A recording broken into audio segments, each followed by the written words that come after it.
ਟੋਬਾ ਟੇਕ ਸਿੰਘ ਦੀ ਗੱਲਾ ਮੰਡੀ ਜਿਹੜੀ ਸਿਆਲੂ ਮੱਕੀ ਅੱਜ ਫਰੋਖਤ ਹੋਈ 5200 ਰੁਪਇਆ ਪਰ ਮਣ ਦੇ ਹਿਸਾਬ ਦੇ ਨਾਲ।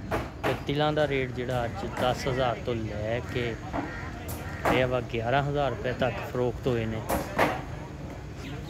ਕਪਾਸ ਦਾ ਰੇਟ 7,000 ਤੋਂ ਲੈ ਕੇ 7600 ਰੁਪਏ ਤੱਕ ਫਰੋਖਤ ਹੋਈ ਆ। ਤੇ ਅੱਜ ਜਿਹੜੀ ਗੰਦਮ ਆ ਗੱਲਾ ਮੰਡੀ ਦੇ ਵਿੱਚ ਤੇ ਉਹਦਾ ਰੇਟ ਤੇਜ਼ ਹੋ ਗਿਆ ਵਾ। ਉਹ ਵੀ ਰੇਟ ਤੁਹਾਨੂੰ ਦੱਸਦੇ ਆ ਕੀ ਰੇਟ ਹੋ ਗਿਆ। ਆ ਗੰਦਮ ਦਾ ਰੇਟ ਜਿਹੜਾ ਅੱਜ 2950 ਰੁਪਈਆ ਫਰੋਖਤ ਹੋਈ ਆ, ਜਿਹਦਾ ਰੇਟ ਅੱਜ ਤੇਜ਼ ਗਿਆ ਵਾ, ਸਭ ਤੋਂ ਜ਼ਿਆਦਾ ਤੇਜ਼ ਹੋ ਗਿਆ। 2950 ਰੁਪਇਆ ਗੰਦਮ ਦਾ ਰੇਟ ਚਲਾ ਗਿਆ ਜੀ।